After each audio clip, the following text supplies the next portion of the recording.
Si Miguel Aquino, a billionaire businessman and a married man. His wife named Pia Mendoza Aquino.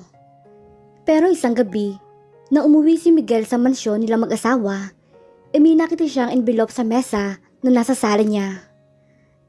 Miguel, patawarin mo sana ako. I need to leave you. Akala ko kaya ko makisama sa'yo pero nagkamali ako. Nahihirapan ako sa'yo, Miguel. Hindi kita mahal at pera mo lang habol ko sa'yo dahil kailangan ko yun. I'm sorry. Pia. Galit na galit si Miguel nang mabasa niya ang sulat. Niloko siya ng asawa. Minahal niya si Pia higit pa sa buhay niya, pero pinaglaruan lamang nito ang puso niya. Pag-aari niya ito, kaya kailangan niya itong maibalik sa piling niya at gagawin niya ang lahat na makakaya niya. Pero paano kung ang inakala niya na babaeng nakita niya ay asawa niya? Kumusta mga kaibigan? Isang series story muli ang nais kong ibahagi sa inyo na sana magbigay inspirasyon sa bawat isa. Pero bago tayo magpatuloy, kung bago ka pa lamang sa aking channel, ay pakilike po ng ating video. Paklik din ang subscribe button, gayon din ang bell icon, para lagi kayong updated sa mga parating ko pang uploads.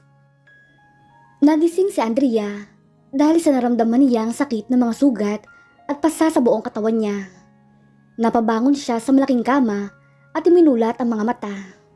Andrea was confused dahil hindi pamilyar sa kanyang silid na hinihigaan niya ngayon.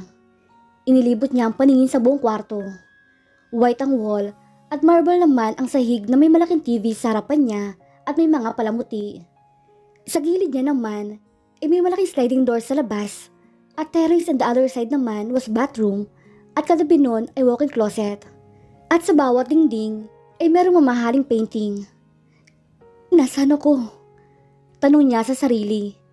Napayakap si Andrea sa dalawang binting tuhod niya. Hindi niya maramdaman ang mga sugat sa katawan dahil sanay na siya. Sanay na siya na masaktan physically, kaya nga madami siya mga sugat at pasa. Wala kang kwenta. Dapat sa'yo mawala na. Napatakip ng tainga si Andrea nang marinig ang boses nila sa kanyang isip. Umiling siya na para bang ayaw niyang marinig ang boses na yon sa isip niya. Tama na! Sigaw niya habang sinasabunutan ang buhok niya. Ayaw niyang marinig ang boses nila. Natatakot siya dahil sasaktan na naman muli siya ng mga ito.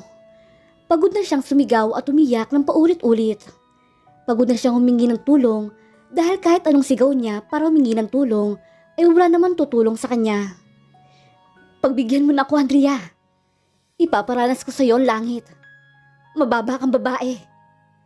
Umiiyak na ang dalaga nang maalaala na muli ang nangyari sa kanya. Yumuko siya habang yakap ang tuhod at nagsimula siyang umiyak na walang kahit anong tunog. Narinig niya na may kumatok at bumukas ang pinto at napatingin siya sa pintuan at nakita niya may batang babae na 5 taon siguro ang edad nito. Mama, are you okay? Nag-aalala ang saad ng batang babae sa kanya. Napatitig siya sa bata at nakita niya ang pag-alala sa mga mata nito para sa kanya. Natigilan si Andrea nang humakbang ang bata sa gawin niya. Mama, meron po ba kayong sakit? Humakbang pa ito palapit sa kinaroroonan niya. Nakatingin lamang si Andrea sa bata habang papalapit ito sa kanya. Kunot naman ang noo niya dahil kanina pa niya narinig ang salitang mama sa labi nito. Mama, miss na po kita. Umiyak ang batang babae at tumakbo para yakapin siya. Gulat naman si Andrea ng sandaling iyon. Parang merong maplo sa puso niya sa mga oras na ito, kaya niyakap niya pabalik ang bata. Mama, bakit ka po umiiyak? Meron po bang masakit sa'yo, Mama? Bakit ang dami mo pong pasa at sugat? Sinong gumawa niyan sa'yo? Naawa siya sa bata dahil sa reaksyon nito nang makita ang mga pasa niya sa braso hanggang mukha. Wala ito. Okay lang ako. Mahinang saad niya. Nakatitig lang si Andrea sa batang babae. Nakatabi niya habang nagkikwento ito tungkol sa school niya. Mama, meron po akong 5-star. Teacher gave me because I'm very good daw po. Tumawa pa ng saad ng bata. Anong pangalan mo? Tanong ni Andrea, kaya lumingon ang bata sa kanya. Mama naman, nakalimutan mo agad ang name ko. Ako po si Clarissa. Nagtampo ang bata sa kanya. Napakamot na lang ng ulo si Andrea. Nagtataka siya bakit palagi ng mama ang tawag sa kanya ng bata. Nabigla na lamang siya nang may isang lalaki na naka-black suit ang pumasok sa kwarto. Matalim ang titig nito sa kanya kaya marahan siyang yumuko. Daddy!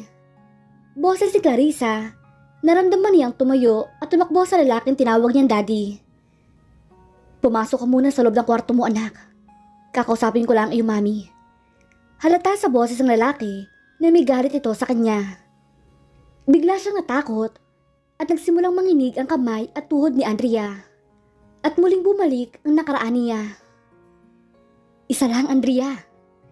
Tumayo ko lang dyan habang may ginagawa ako. Mawala ka na. Ang dumi mong babae ka. Tinakpan niya ang kanyang tainga at sunod-sunod ang iling niya dahil hindi siya lalayuan ng mga taong gumagawa ng masama sa kanya. Ano nangyari sa manloloko kong asawa?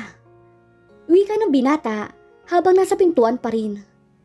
Nagtaka naman si Andrea ang tumingin sa lalaki nang magsalita ito ng asawa? I'm not his wife. At wala nagmamay-ari sa akin na kahit na sino. Stop playing around, Pia. Madiin at galit ang boses na kumuwala sa labi ng lalaki dahilan para matakot siya. I'm not your wife, mister. Kahit na natatakot si Andrea, ay sinabi niya agad iyon. Kumunot naman ang noo ng lalaki at matalim siyang tinitigan. Gumalaw pa ang panga nito sa galit. Natakot si Andrea kaya yumuko siya dahil ayaw niyang makita ang galit sa mukha nito at naalala niya ang tito niya na muntik na siyang makuha at tapusin siya. Gusto ko na umalis. Ayoko dito. Bulong ni Andrea. You're not going anywhere. Galit na boses na sabi ng lalaki. Hindi ako ang iyong asawa. At hindi ako si Pia. Halata sa boses ni Andrea ang takot. Nakatitig lamang si Miguel sa kanyang asawa at halata sa mukha nito ang takot dahil nanginginig ito habang nakayakap sa tuhod nito. Hindi naman maipinta mukha ng lalaki dahil sa mga nakita nitong pasa sa buong katawan ng asawa. Nahanap niya ang kanyang asawa dahil sa private investigator niya. Nasa isang lumang bodega ito na nakagapos ang paa at kamay na walang malay at maraming pasa. Sinong gumawa nito sa aking asawa? Ni hindi ko kayang saktan ng asawa ko kahit niloko niya ako. Tapos sasaktan lamang ng kusino. Hindi ko ito palalampasin. Mananagot sa akin ang gumawa nito kay Pia. Galit na saad ni Miguel sa kanyang sarili. Sino ang gumawa niyan sa'yo? Kalma na tanong niya, kaya napatingin na dalaga sa kanya. Ha? Takang tanong ni Andrea sa binata. Sabi ko, sino ang gumawa niyan sa'yo? Bakit ang dami mong pasa at sugat sa buong katawan mo? Kahit inis at galit si Miguel, inanatili pa rin siyang kalmado. Ang tita ko, si Tito, and brother-in-law ko.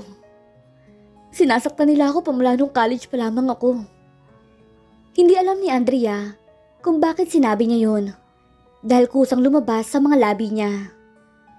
Gulat naman ang mga mata ni Miguel sa sinabi ng dalaga sa kanya. Sinasaktan siya ng mga taong dapat ikakampi nito sa lahat. Mananagot sila sa akin. We have a parents, the Mendoza Company. They own it. Kaya nagtaka siya kung bakit hindi niya nasilayan ang ugali ng dating asawa sa babaeng kaharap niya ngayon. Tumakbo ako ng mabilis sa likod ng bahay namin dahil nahabulin nila ako. Hindi ko sila nilingon, tumakbo ako habang nakapaalamang. Takot at kaba at abot ang aking hininga nang makakita ko ng malaking punong kahoy at doon ako nagtago. Hindi ko alam pero tinakpan ko ang bibig ko para hindi makagawa ng anumang ingay dahil baka mahuli nila ako. Andrea! Magtago ka lang at mahanap din kita. Boses iyon ni Tito Brando na sumigaw sa kanya. Nanginig naman ang tuhod ko sa takot. Di ba sabi ko sa'yo, Andrea? Kahit saan ka pa pumunta, wala kang pupuntahan. Sigaw niya sa akin. Halata na malapit lang siya sa kinaroroonan ko. Nakarinig ako ng mga bakas ng paa, palapit sa kinaroroonan ko, kaya napakapit ako sa puno ng mahigpit. College pa lamang ako nang mawala mga magulang ko dahil sa isang aksidente, kaya sina tito o tita ko ang nag-alaga sa akin. Pero alam ko na iba ang pakikitungo nila sa akin, lalo na si Tita Agnes, ang asawa ni Tito Brando.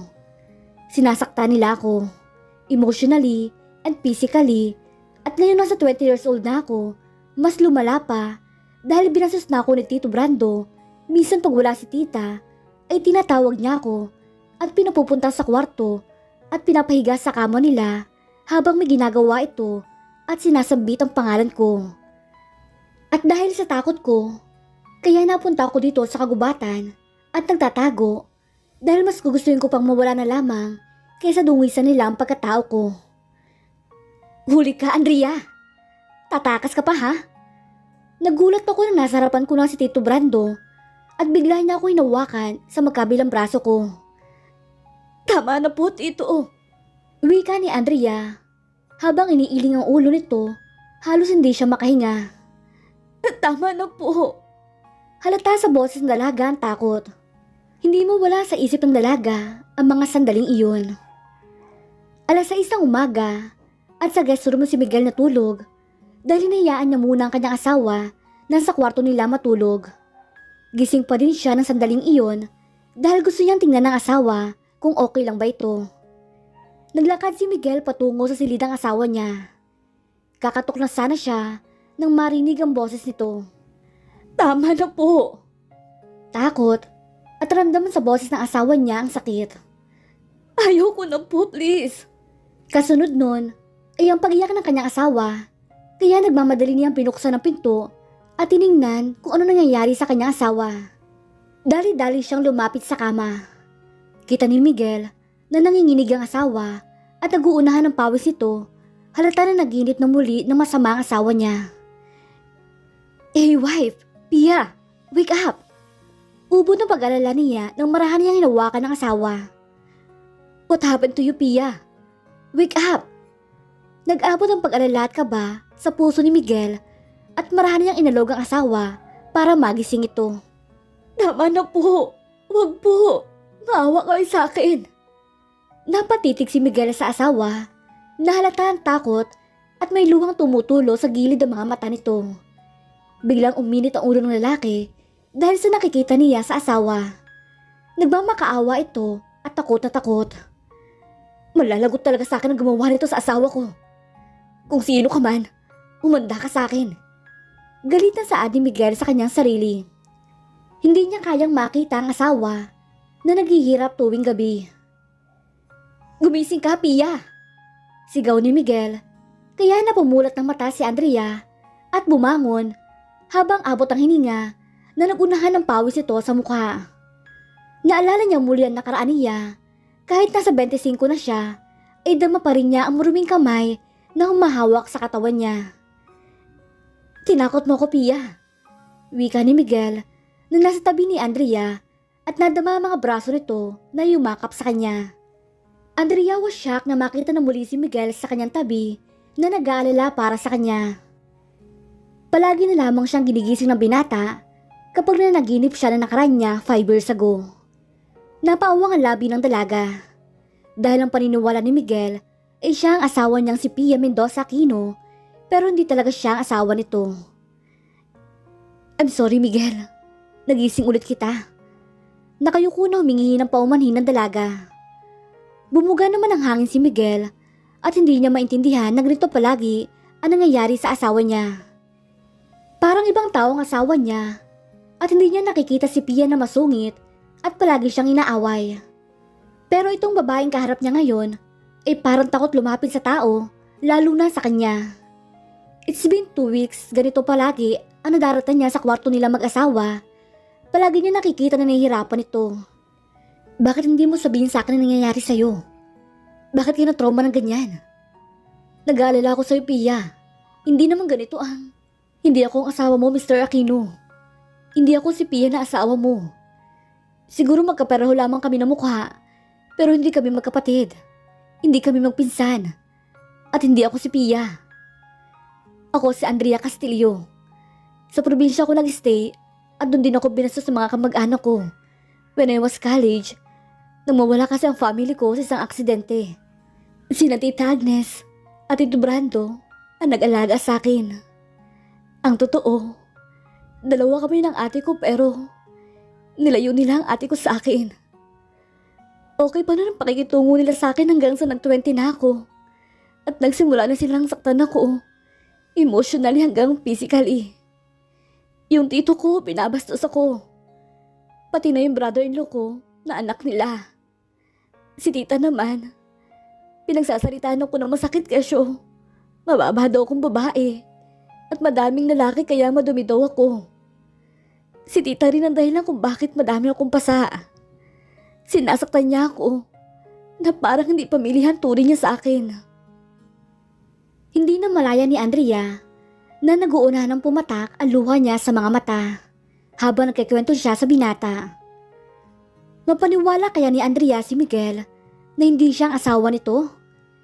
At dito na po nagtatapos ang kabanata ng ating kwento. Please like, share, subscribe for more updates. Maraming salamat po.